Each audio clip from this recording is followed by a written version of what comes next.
Pertama-tama marilah kita panjatkan rasa puji syukur kita kehadirat Allah Subhanahu wa taala yang telah melimpahkan rahmatnya, karunia-Nya serta nikmatnya kepada kita semua di antara nikmat iman, nikmat Islam, nikmat sehat walafiat dan nikmat yang lainnya. Salawat serta salam marilah kita curahkan kepada junjungan baginda Nabi besar Muhammad, kepada para keluarganya, kepada para sahabatnya, kepada para pengikutnya. Semoga kita semua mendapatkan syafaat beliau di yaumil qiyamah. Amin. Berdirinya saya di sini ingin menyampaikan beberapa maklumat berkaitan dengan aktivitas bulan suci Ramadan 1443 Hijriah. Di antaranya yang akan mengisi khotib adalah Ustadz Arifin Dajil, yang akan menjadi imam adalah Ustadz Arifin Dajil, yang akan bertindak sebagai bilal dan doa adalah saudara Nopal. Kemudian kami akan menyampaikan juga Ramadan Ramadan 1443 Hijriah, antara lain saldo pada tanggal 5 April 2022 sebesar 1.574.000, pemasukan sebesar 997.000, jumlah sebesar 2.571.000, pengeluaran sebesar 400.000, sehingga saldo akhir saat ini sebesar 2.171.000. Jazakumullahu khairan katsiran kepada para jemaah yang telah menyisikan hartanya untuk berinfak maupun bersedekah di masjid Jami Al-Muhajirin. Semoga amal Bapak Ibu diterima Allah Subhanahu wa taala dan dibalas dengan berlipat ganda kebaikan. Amin ya rabbal alamin. Lalu kami mengucapkan terima kasih kepada yang ketiga yang telah memberikan takjil untuk berbuka puasa bersama di Masjid Jami Al-Muhajirin. Semoga kebaikan Bapak Ibu dibalas dengan beribu-ribu kebaikan. Amin ya rabbal alamin. Itu saja informasi yang dapat kami sampaikan. Lebih kurangnya mohon maaf. Wabillahi taufiq wal hidayah. Wassalamualaikum warahmatullahi wabarakatuh. Pada penceramah dipersilakan.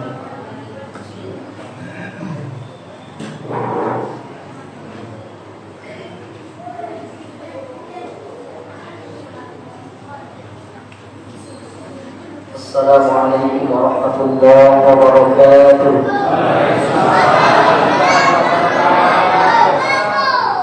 Alhamdulillah, alhamdulillahilladzi liman yasha'u bi fadlihi al-mudillu liman yasha'u bi'amdihi as-salatu wassalamu ala man la nabiyya min ba'dihi sayyidina Muhammad wa ala alihi wa sahbihi. Amma ba'du, fa yaqulu Allah ta'ala fi kitabihi al-'aziz, a'udzu billahi minasy syaithanir rajim. Bismillahirrahmanirrahim.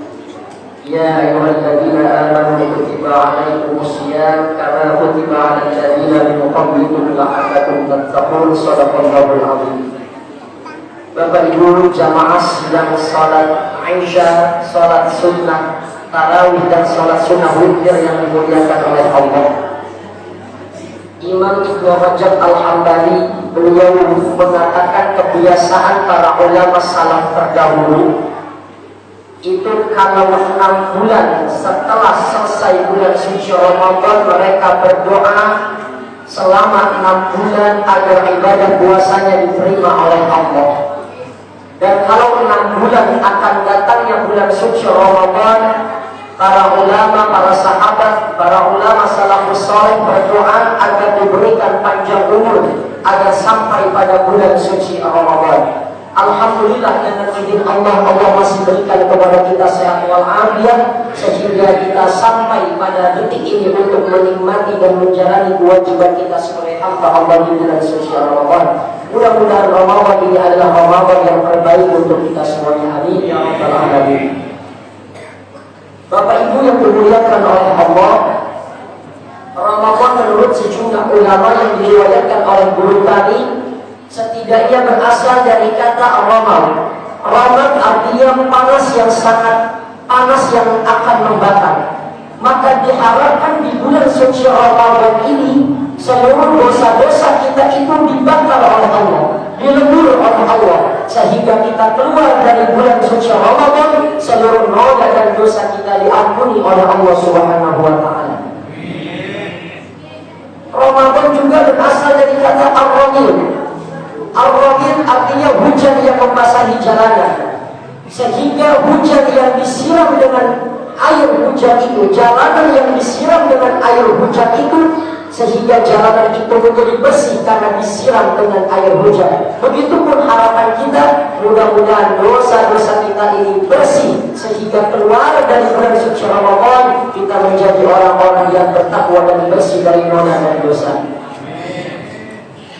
Kemudian yang ketiga, Ramadan juga berasal dari kata bisa disebut dengan yarmudun atau yarmidun aslihatahu. Kebiasaan orang-orang Arab terdahulu itu suka perang antar suku. Tapi kalau sudah datang bulan suci Ramadan, mereka yarmuduna aslihatahu, mereka mengasah pedang mereka supaya nanti selepas Ramadan pedang yang mereka gunakan untuk perang itu kembali tajam lagi. Nah, maka bulan suci Ramadan ini kita gunakan untuk mengasah diri kita, untuk mengasah hati kita agar keluar dari Ramadan kita menjadi orang-orang yang lebih bertakwa, menjadi orang yang lebih baik, menjadi orang yang lebih taat kepada Allah Subhanahu wa taala. Maka Ramadan ini harus kita maksimalkan, kan? Kita ini kan berbeda, tidak seperti umatnya Nabi Nuh yang berpuasanya sepanjang tahun, tidak seperti umat-umat yang lain yang puasanya begitu lama. Tapi kita ini hanya diberikan waktu 1 bulan untuk memaksimalkan Ramadan. Bahkan Ramadan ini adalah bulan yang sangat mulia. Dalam hadis dikatakan idza dakhala Ramadan, atau dalam riwayat lain idza jaa Ramadan. Dalam riwayat lain dikatakan idza kana Ramadan. Kalau sudah datang bulan suci Ramadan, futihat abwabul jannah, atau dalam riwayat dikatakan futihat abwabus sama. Ya, pintu-pintu surga itu terbuka. Apa maknanya? Ulama mengatakan makna pintu-pintu surga itu terbuka karena peluang kita masuk surga itu akan semakin besar, akan semakin banyak. Makanya kenapa dikatakan asyamu li wa ana ajzini, puasa itu untuk aku dan aku yang akan membalasnya. Ulama mengatakan, kami diriwayatkan oleh guru kami, karena malaikat tidak sanggup mencatat amal kebaikan manusia yang dilipat gandakan di bulan suci Ramadan. Bahkan mizan itu, timbangan kebaikan itu hampir saja hancur, tidak kuat, saking banyaknya kebaikan manusia yang Allah lipat gandakan di bulan suci Ramadan. Jadi kalau Ramadannya saja kita gagal, bagaimana kita nanti akan menghadapi 11 bulan yang akan datang? Petinju itu kan latihannya 1 tahun untuk menghadapi 1 pertandingan. Kita dilatih hanya 1 bulan untuk menghadapi 11 bulan yang akan datang.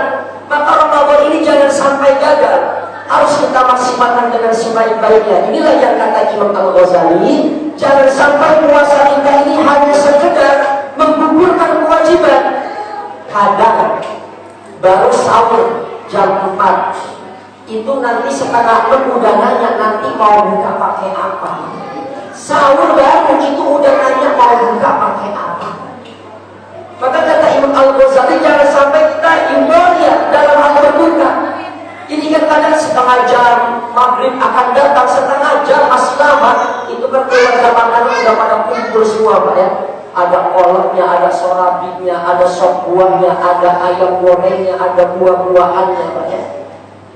Itu bapaknya ngeliatin paha ayam, anaknya ngeliatin kolak, ibunya ngeliatin sorabi, ya.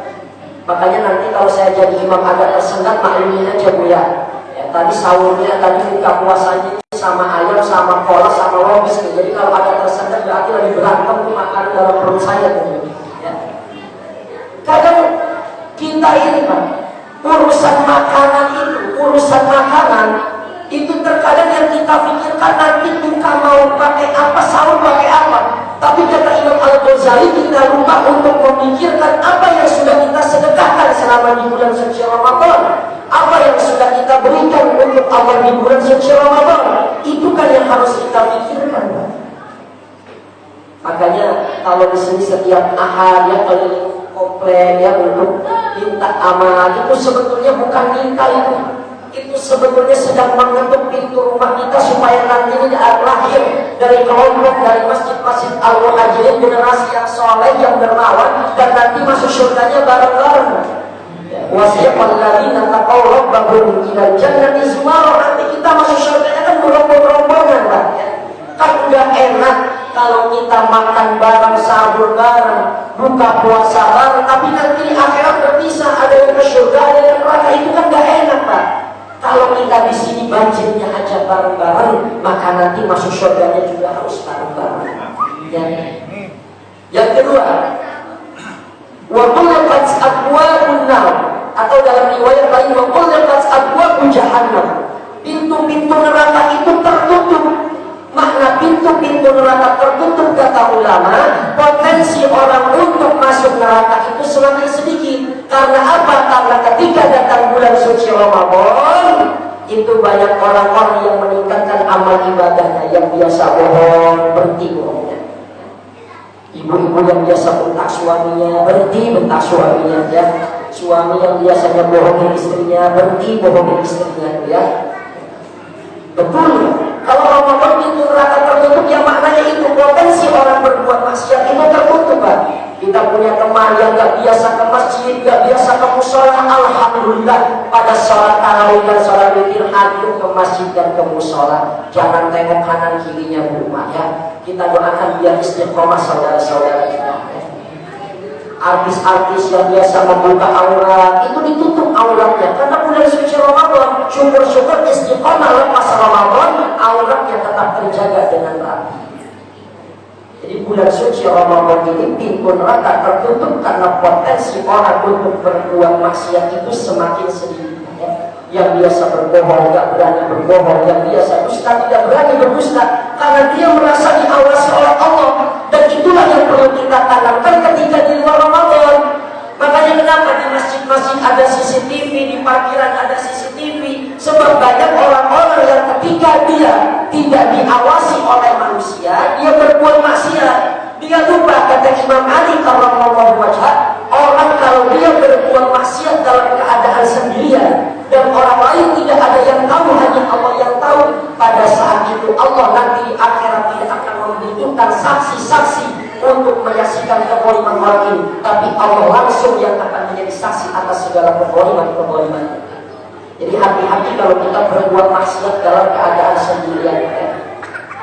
Biasanya nih kalau mau kita ngabuburit, saya pribadi kalau ngabuburit Bapak Ibu, itu kalau ngabuburitnya beri makanan karena memang ada yang diperlukan, biasanya nemu aja itu perempuan cantik, mulus, rambutnya terurai, hitam, belok, bahelok, pakai motor ninja, celengannya kelihatan. Itu biasanya nemu aja, Pak. Tapi alhamdulillah sepanjang Ramadan saya belum pernah nemu yang begitu, Pak, ya.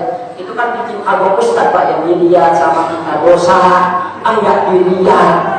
Ya kelihatan mubazir, kelihatan loh, sungguh bekerja. Kan panasnya api neraka 70 kali lipat daripada api dunia. Bahkan dalam surah Yasin dikatakan waqasu yaumul ayyuhal mujrimun. Nanti kata Allah silakan berpisah pada saat ini mana orang-orang yang berbuat jarimah dengan orang-orang saleh akan nanti berpisah. Nah, alhamdulillah kalau kita jadi orang saleh tapi anak atau istri kita tidak saleh salehah, kata Allah waqasu yaumul ayyuhal mujrimun, silakan berpisah pada saat ini. Itu orang yang akan digiring menuju api neraka, dan itu minta izin kepada malaikat dan Allah pun mengizinkan. Mau ngapain? Penghuni ahli neraka ini berpamitan kepada calon penghuni surga itu yang masih saudaranya. Ngapain? Pamitan dan baik dari siksa api neraka. Bagaimana mungkin kita mampu menjaga keluarga kita yang jumlahnya lebih banyak daripada diri kita? Bahkan Imam Abu Isa Al-Farabati mengatakan hidup berumah tangga itu seperti kapal lautan. Kita ini hidup berumah tangga seperti orang yang hidup di kapal lautan.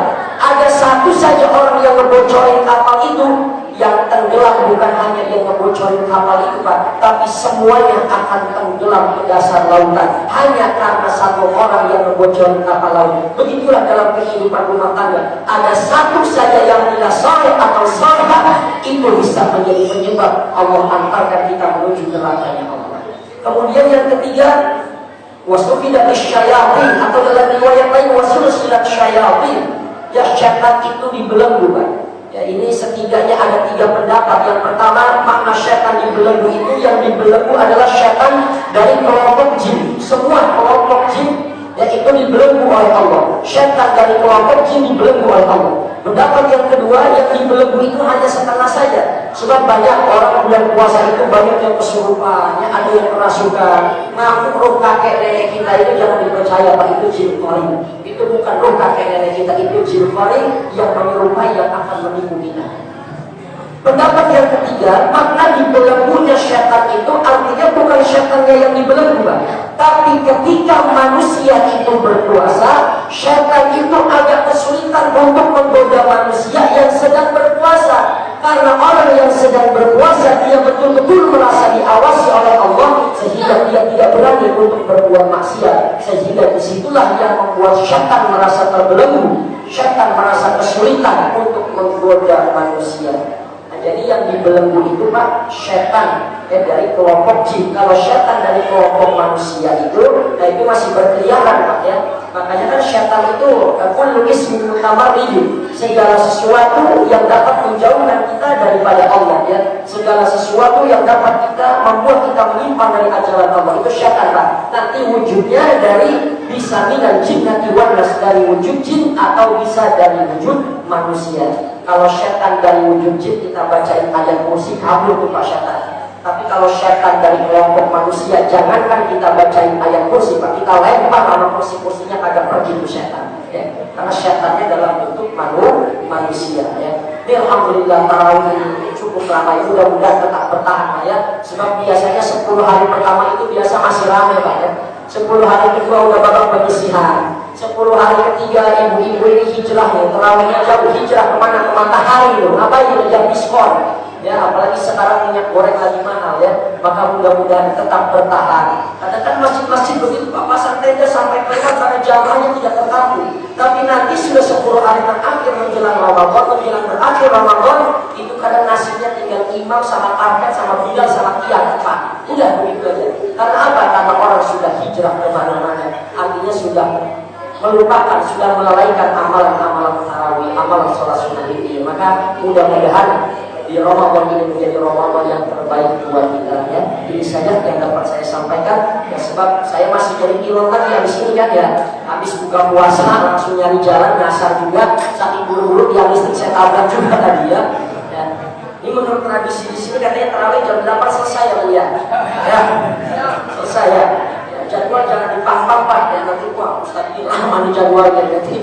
Ya, ini saja dapat saya sampaikan, kurang lebihnya mohon maaf. Wassalamualaikum warahmatullahi wabarakatuh. Assalamualaikum warahmatullahi wabarakatuh.